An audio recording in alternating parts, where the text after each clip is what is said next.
Assalamualaikum warahmatullahi wabarakatuh. Saya Gustika Alwadani Utami dengan NIM 2030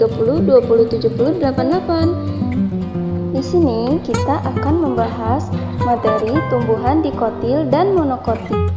Hi friends, are you ready? 3, 2, 1. Oke, sebelumnya ada yang tahu apa itu tumbuhan monokotil dan dikotil? Tumbuhan monokotil dikenal juga sebagai tanaman berbiji tunggal. Daun lembaganya hanya ada satu, sehingga tidak mengalami pembelahan. Sementara tumbuhan dikotil nama lainnya adalah tanaman berbiji ganda. Ini karena bijinya memiliki sepasang daun lembaga, sehingga bijinya dapat membelah. Selain itu, biji tanaman dikotil biasanya memiliki lapisan daun buah bernama karpel. Nah, dari bentuk bijinya saja, kedua tanaman ini sudah berbeda. Nah, selanjutnya ada perbedaan monokotil dan dikotil. Nah, yang pertama itu ada akar. Pada tanaman monokotil, umumnya bentuk akarnya adalah serabut. Ini merupakan akar yang cabangnya relatif kecil dan tumbuh bergerombol. Fungsinya adalah untuk menggantikan akar tunggang yang tidak dapat berkembang pada tanaman monokotil. Bisa kita lihat pada gambar di samping. Nah, sementara pada tanaman dikotil biasanya memiliki jenis akar tunggang. Akar satu ini hanya memiliki sedikit cabang dan bentuknya lebih seperti tombak. Bisa kita lihat pada gambar di bawah. Selanjutnya yang kedua itu ada batang. Batang tanaman monokotil tidak mengandung kambium, sehingga teksturnya lunak dan basah. Karena itulah ukuran batangnya cenderung kecil dan tidak bercabang. Tidak hanya itu, ruas batangnya terlihat dengan sangat jelas karena ukuran yang kecil berbeda dengan tanaman dikotil yang batangnya memiliki kambium. Ini membuat tekstur batang tumbuhan dikotil lebih keras, panjang dan tebal. Lalu di dalamnya ada lapisan korteks, plum, dan xilem. Nah, yang selanjutnya ada daun. Daun tanaman monokotil bentuknya tunggal, kecuali untuk pohon palem.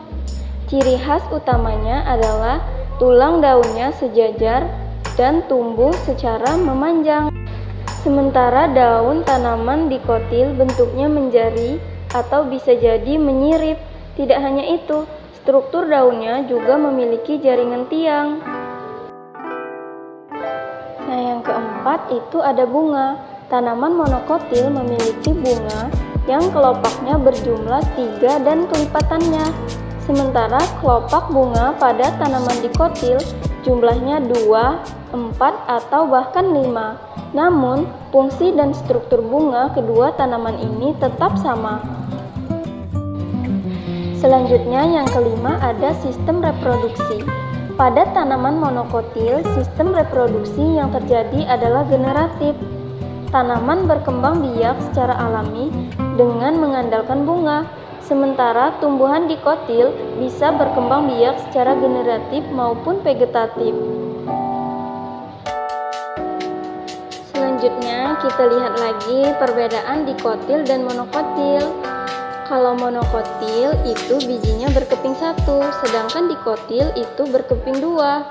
Pada akarnya monokotil memiliki akar serabut, sedangkan dikotil memiliki akar tunggang. Pada monokotil, tulang daunnya sejajar melengkung, sedangkan pada dikotil menjari atau menyirip.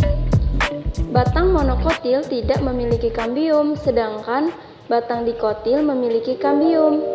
Pada bunga, monokotil memiliki bagian hiasan bunga terdiri dari 3 atau kelipatannya, sedangkan dikotil bagian hiasan bunga terdiri dari 4, 5, atau kelipatannya. Selanjutnya kita lihat contoh tumbuhan monokotil. Itu ada jagung, kelapa, bawang merah, keladi, padi, dan masih banyak lagi. Nah, sedangkan pada tumbuhan dikotil itu ada mangga, cempedak, bunga matahari, pepaya, belimbing, dan lain-lain. Nah, itulah pembahasan kita tentang tumbuhan dikotil dan monokotil. Thank you. Semoga materinya bermanfaat ya teman-teman. Jangan lupa like, comment, and share. Bye-bye, sampai jumpa di next video. Wassalamualaikum warahmatullahi wabarakatuh.